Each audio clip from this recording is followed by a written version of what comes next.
മാനസി, എന്താ നിനക്ക് പറ്റിയത്? എന്താ ഒന്നും മിണ്ടാത്തത്? നാം ഇറങ്ങിപ്പോയ നിന്റെ താളവും ചൂടും ഒരിക്കലും തെറ്റാറില്ലാത്ത നിനക്ക് ഇപ്പൊ എന്ത് സംഭവിച്ചെന്നാ ഞാൻ ചോദിക്കുന്നത്? ഒന്നുമില്ല, ഒന്നുമില്ലമ്മേ. ഉവ്വ, എന്തോ ഉണ്ടായിട്ടുണ്ട്. നോക്ക്, നുണ പറയാനാണ് തീരുമാനിച്ചതെങ്കിൽ അതെങ്കിലും പറ. എനിക്കൊന്നുമില്ല. ഞാനൊരു മണ്ടിയാണെന്ന് വിചാരിച്ചോ നീ? ഇന്ന് നീ ചെയ്ത മൂവ്മെന്റ്സ് മുഴുവൻ താളം പിഴച്ചതാ. നിന്റെ മനസ്സ് മറ്റെവിടെയോ ആയിരുന്നു. മാനസി, നിന്റെ ഓരോ ചലനത്തിന്റെയും അർത്ഥം ഈ അമ്മയ്ക്ക് മനസ്സിലാവും. സംഗീതവും നൃത്തവും തപസ്സാണെന്ന് മറന്നുപോയോ നീ? അതോ ഇതിന് ഇത്രയൊക്കെ മതിയെന്ന് അഹങ്കാരം വന്നുപോയോ നിനക്ക്? ചുവടും നിലയും തെറ്റാൻ മാത്രം എന്ത് അത്യാവത്താ എന്റെ മോക്ക് സംഭവിച്ചത്? നിങ്ങൾ കരുതിയാ ഞാൻ ഇതൊക്കെ ചെയ്യുന്നത്? നിങ്ങൾക്ക് വേണ്ടിയാ ഞാൻ ഈ പാടുപെടുന്നത്, അറിയോ നിനക്ക്? അമ്മയുടെ സംഗീതത്തിന് ഇത്രയൊക്കെ മതിയെന്ന് നിശ്ചയിക്കാൻ മാത്രം നീ വളർന്നുവെങ്കിൽ ഒക്കെ നിർത്താൻ ഞാൻ മതിയോ? അതുകൊണ്ട് തൃപ്തിയാവോ എന്റെ മോക്ക്?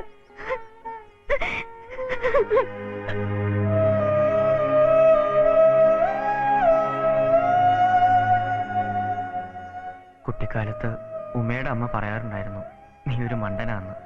ശാപവാക്കായിട്ടല്ല, വാത്സല്യം കലർന്ന താക്കീതായിട്ട്. മണ്ടത്തരങ്ങൾക്ക് പിന്നാലെ മണ്ടത്തരങ്ങളാണ് ഞാൻ ചെയ്യുന്നത്, തെറ്റുകൾക്ക് പിന്നാലെ തെറ്റുകൾ. ഇപ്പോ മാനസികം മനസ്സ് പതറി. അമ്മ വല്ലാതെ വഴക്ക് പറഞ്ഞു അല്ലേ? അല്ലെങ്കിൽ അനാഥനായി ജനിച്ച് തെരുവിൽ വളർന്ന് ആൾമാറാട്ടം നടത്തി ഇവിടെ എത്തിയിട്ട് മനസ്സിന്റെ മനസ്സിൽ കയറാൻ എന്തർഹത, എന്തവകാശം? ചാർലി, ഇനി എന്തിനാ ആൾമാറാട്ടക്കാരന്റെ പേര് അല്ലേ? പറഞ്ഞോണ്ട് വന്നത് എന്താന്ന് മനസ്സിലായി. ചാർലി ആരാണെന്ന് അറിഞ്ഞപ്പോ ഞാൻ അപ്സെറ്റ് ആയിന്ന് അല്ലേ? ഉമ്മയുടെ അമ്മ പണ്ട് പറഞ്ഞത് നേര് തന്നെയാവും, ചാർലി ഒരു മണ്ടനാന്ന്. ഒരു കാര്യം ചോദിക്കട്ടെ, നേരെ തിരിച്ചായിരുന്ന അവസ്ഥയെങ്കില് ചാർലി എന്ത് ചെയ്യുമായിരുന്നു? എന്നുവെച്ചാ ചാർലി ഈ വീട്ടിലെയും ഞാൻ ആരോരും ഇല്ലാത്തോളായിരുന്നു വെച്ചാല്. ചാർലി പറയുന്ന ആ അമ്മയില്ലേ, ഉമ്മയുടെ അമ്മ, അവരെ എനിക്ക് ചാർലിയെ തന്നതെന്ന് തോന്നുന്നു. ഇനി അത് തിരിച്ചെടുക്കാൻ ആ അമ്മയ്ക്ക് പോലും കഴിയില്ല ചിലപ്പോ. ഞാൻ എന്റെ മനസ്സ് തന്നത് ചാർലിക്കാ. തെരുവിൽ നിന്നോ മാളികയിൽ നിന്നോ വന്നത് എന്നെ നോക്കിയിട്ടല്ല. സനിച്ചേച്ചിയും വിജയനെയും ഉപദേശിച്ച് നടന്നപ്പോ എനിക്കറിയാത്തൊരു കാര്യം ഉണ്ടായിരുന്നു. ഇതൊക്കെ നിശ്ചയിക്കണേ നമ്മളല്ല, ഈശ്വരനാണ്. ഈശ്വരനും ചിലപ്പോ തെറ്റുപറ്റും. ഇല്ല, ഇക്കാര്യത്തിൽ തെറ്റുപറ്റില്ല, എനിക്ക് ഉറപ്പാ.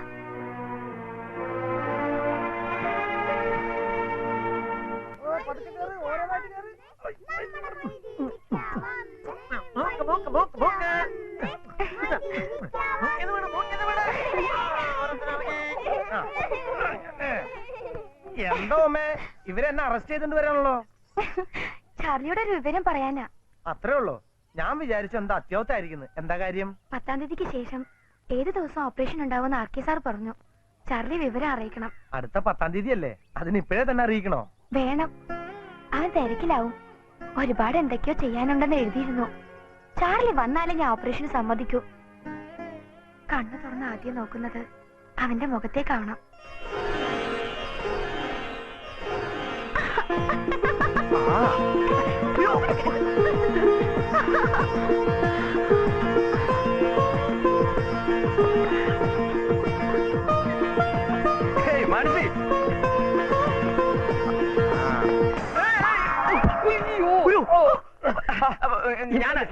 ഞാൻ അന്വേഷിച്ച് നടക്കുകയായിരുന്നു. എന്താ കാര്യം? ഇവിടെ വെച്ച് തന്നെ കണ്ടത് നന്നായി. ഞാൻ ഒരു സാധനം കാണിച്ചു തരാം. അലമാരി വെച്ചിരിക്കുക. അയ്യോ കാണണ്ട, എന്നാലും ഒന്ന് കാണാം. കാണാലോ, പിന്നെ സൗകര്യപൂർവ്വം കണ്ടോളാം. ഇപ്പൊ തന്നെ കാണുന്നില്ലല്ലോ. അത് പോരാ, ഇപ്പൊ തന്നെ കാണും. അത് പിന്നെ എപ്പോഴായാലും കണ്ടാ പോരെ? അത് മാത്രമല്ല, ഇതിനകത്തിരിക്കുന്ന സാധനത്തിന് സത്യത്തിനായിട്ടൊരു കണക്ഷൻ. അതെ, അതും കൂടി പറയാനാണ് ഞാൻ തന്നെ അന്വേഷിച്ചത്. പിന്നെ ബോംബെയിൽ ഒരു കച്ചേരി നടത്തണം, എന്റെ വയലയും കച്ചേരി. അതിനു വേണ്ടി ഒരു വയലയും ഞാൻ മാറ്റി വെച്ചിരിക്കുക. അറിയാതെ എന്റെ ഒന്നുമില്ല. ഞാനേ അസലായിട്ട് വയലിൻ സീരിയസ് ആയിട്ടൊരു കാര്യം പറയുമ്പോ ചുമ്മാ ഇരിക്കാം. പറഞ്ഞു. ആ തൂത്തുക്കുടിയിലോ അല്ല പിന്നെ ചാലക്കുടിയിലോ ലാൽക്കുടിയിലോ ഒരു വലിയ വയലിൻ തോന്നുന്നുണ്ടല്ലോ. അദ്ദേഹത്തിന്റെ കൂടെ ആയിരുന്നു ഞാൻ ഓ ചെന്ന് കയറി 24 മണിക്കൂർ കഴിഞ്ഞപ്പോ അദ്ദേഹം പറഞ്ഞു "ഡേയ് ശ്രീനിവാസ, നീ പോയി തനിയെ വായിക്കോ, അതാ ഉനക്ക് ബെറ്റർ." അന്ന് മുതൽ എന്റെ മനസ്സിൽ വലിയൊരു ആഗ്രഹമാണ് ബോംബെയിൽ ഒരു വയലിൻ കച്ചേരി നടത്തുന്നത്. ബോംബെയിൽ നല്ല ഇൻഫ്ലുവൻസ് ഒക്കെ ബോംബെയല്ലേ? പിന്നെ ഭയങ്കര influence ആ. എന്നാ കച്ചേരി ഗംഭീരമായിരിക്കും. അപ്പൊ വയലിൻ അയ്യോ വയലിൻ, അയ്യോ ഇന്ന് വയലിൻ കാണാൻ പറ്റിയ മുഹൂർത്തമല്ല. പോരാത്തതിന് ഇപ്പൊ യമകണ്ഠ കാലം കൂടെ. അയ്യോ യമകണ്ഠമാണോ? നീയും കാണണ്ട ഞാനും കാണണ്ട. അതെ, വാ. അതിന് വരി തുറക്കണ്ട. ഓപ്പ ഒരു വയലിൻ ഉസ്താദല്ലേ? ഓ. കൊച്ചു കള്ളൻ ആരോടും പറയാതെ കൊല്ലിനെ കൊല്ലി. ഞാനൊരു ഉമ്മരട്ടെ. ചെല്ലു ചെല്ലു ചെല്ലു. പോ, പോ, പോ, പോ. ഉയ്യോ. എന്താ അമ്മേ? ആ ഇങ്ങോട്ട് ഇറങ്ങാം. അവിടെ നിൽക്കാൻ. മാനസി അവിടെ നിൽക്കാൻ. അവിടെ മാനസി. ഏയ് ഞാൻ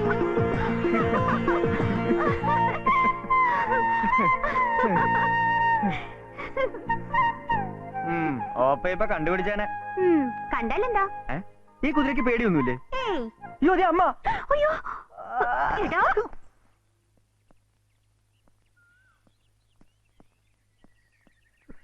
ഓർക്കും തോറും ചിരി വരിക.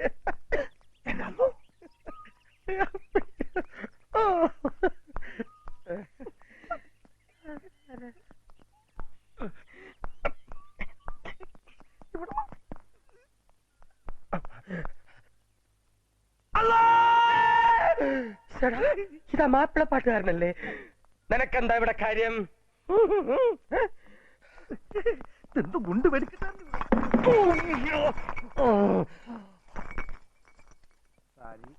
നമ്പർ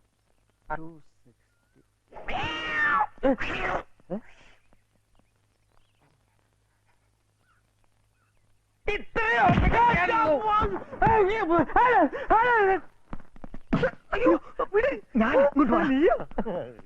ആവൂ തേടിയ വള്ളി കാലി അല്ല കയ്യിൽ ചിറ്റി. നീ എന്തിനാ ഇപ്പൊ ഇങ്ങോട്ട് വന്നേ? ആ ഓപ്പ എങ്ങനെ കണ്ട? നിന്റെ കോപ്പ എന്നെ കണ്ടുടാ.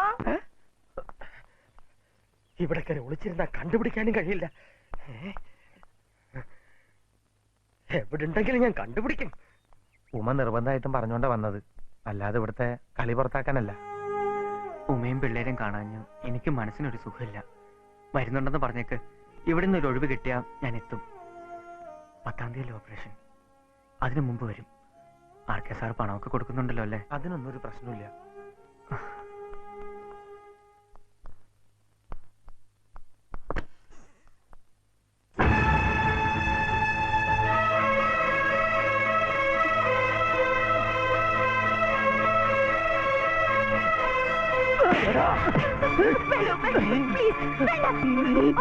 പുറത്തു പോകാനാണ് പറഞ്ഞത്.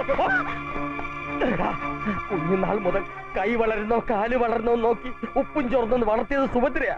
അതിന്റെ കൂലിയാണോടാ ഇത്? നിന്നെ നൃത്തം പഠിപ്പിച്ച് ലോകം മുഴുവൻ കൊണ്ടു നടന്ന് പേരും പെരുമയും ഉണ്ടാക്കി തന്നതിന്റെ പ്രതിഫലമാണോ ഇത്? നീലത്ത നായ. ചോദിച്ചു നോക്ക് പുന്നാര മോനോട് എന്താ ഉണ്ടായത്? മോഷ്ടിച്ചു. കൂടെ നിർത്തി നൃത്തം ചെയ്യിച്ചു എന്ന് കരുതി സംഗീതം ഇവന്റെ സ്വന്തമാണെന്ന് കരുതിയോ? കരുതി. കുട്ടിക്കാലം മുതൽ ഒന്നിച്ച് കളിച്ചു വളർന്നപ്പോ അങ്ങനെ കരുതി. ഞങ്ങൾ പരസ്പരം ഇഷ്ടപ്പെട്ടത് ഒരു തെറ്റാണോ? ആരും ഒന്നും പറഞ്ഞില്ലല്ലോ ഞങ്ങളോട്. ശരിയല്ലേ അവൻ പറഞ്ഞത്? നിങ്ങൾ ഇങ്ങനെ തുള്ളുന്ന കണ്ട തോന്നൂല്ലോ അവൻ എന്തോ കൊലക്കുറ്റം ചെയ്തിട്ട് നിൽക്കുകയാണെന്ന്. എടി നിനക്ക് അറിയാഞ്ഞിട്ടാ? അറിയാഞ്ഞിട്ടല്ല, അറിഞ്ഞിട്ട് തന്നെയാ. ബന്ധം വെച്ച് നോക്കിയാല് അവൻ അവകാശപ്പെട്ട തന്നെയല്ലേ അവള്. അതൊക്കെ ശരിയായിരിക്കാം. പക്ഷെ സുഭദ്രക്ക് ഇഷ്ടാവല്ലത്. സംഗീതയുടെ കല്യാണം ഏതാണ്ട് ഉറപ്പിച്ച പോലെ പെണ്ണ് കാണാൻ പറഞ്ഞോണ്ട് ചെറുക്കനും കൂട്ടൻ. എന്താ ഞാൻ ചെയ്യേണ്ടത് ഈശ്വര?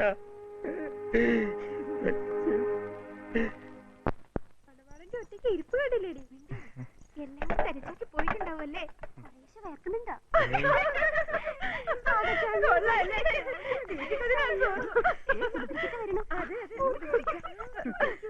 കുട്ടിക്കാലം മുതലേ എന്റെ കൂടെ തന്നെയാ അവള്.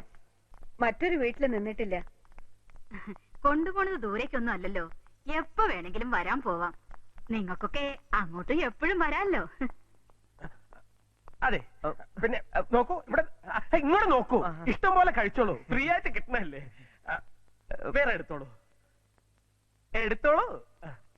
ഇരിക്കൂ, വരൂ, ഇരിക്കൂ. ദേ അവരൊക്കെ വന്നു. സുഭദ്രടുത്ത് അന്വേഷിക്കുന്നുണ്ടായിരുന്നു അവിടെ. ഞാൻ പോണില്ല അങ്ങോട്ട്. കാര്യങ്ങളൊക്കെ ഇത്ര അറിയുന്ന സ്ഥിതിക്ക് സുഭദ്രയുടെ മുമ്പിൽ പതറും ഞാൻ. വേണ്ട, വരുന്നത് പോലെയൊക്കെ വരട്ടെ. എല്ലാം പറഞ്ഞു ഉറപ്പിച്ച സ്ഥിതിക്ക് എനിക്കിനി ഒരു റിക്വസ്റ്റും കൂടിയുണ്ട്. കുറെ കാലമായിട്ട് ഞങ്ങളൊക്കെ പ്രിപ്പയർ ചെയ്യുന്ന ഒരു പ്രോഗ്രാം ഉണ്ട്. മാർച്ചിലാണ് അതിന്റെ പെർഫോമൻസ്. അതും കൂടെ കഴിഞ്ഞിട്ടാവാം കല്യാണം. അതിനു മുമ്പാവുമ്പോ അതൊരു ഡിസ്ട്രാക്ഷൻ ആവും. സംഗീതയ്ക്ക് മാത്രമല്ല, എനിക്കും. മാത്രമല്ല എനിക്കും. ഈ ബന്ധം തന്നെ ഞങ്ങൾക്കൊരു അനുഗ്രഹ. അപ്പൊ പിന്നെ ഇവിടുത്തെ ഇഷ്ടം എന്താന്ന് വെച്ചാൽ അത് അങ്ങനെ തന്നെ. എന്നാ കുട്ടിയെ വിളിക്കൂ. വയ്യ, എനിക്ക് വയ്യ. ഒരാൾ മനസ്സിൽ വെച്ച് മറ്റൊരാളുടെ മുന്നിലേക്ക് കൊടുത്തൊരുക്കി ചെല്ലാൻ വയ്യ എനിക്ക്. എത്ര പ്രാവശ്യം ഞാൻ പറയുന്നു.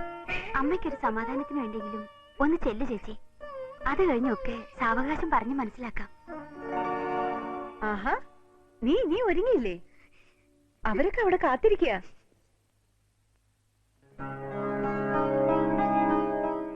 എന്താ അവളിങ്ങനെ മുഖം മുറിപ്പിച്ചിരിക്കുന്നത്?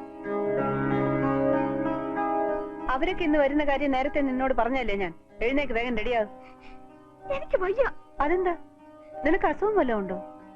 ചേച്ചിക്ക് എനിക്ക് ഇഷ്ടമല്ല ഈ ബന്ധം. അത്ര തന്നെ. എന്ത് പറഞ്ഞേ? കുരുത്തം കെട്ടവിടെ ഇഷ്ടമല്ലെന്നോ? പിന്നെ ഏത് ബന്ധമാണ് നോക്കി വെച്ചിരിക്കുന്നത്? നല്ലൊരു ബന്ധം വന്നപ്പോ അത് വേണ്ടെന്നാണോ പറയുന്നത് നീ? എനിക്ക് കൂടി ഇഷ്ടമാവട്ടെ. എന്ത് പറഞ്ഞാണോ പറഞ്ഞത്? പറഞ്ഞു എന്നോട് തർക്കുത്തരം പറയാനും പഠിച്ചല്ലേ നീ?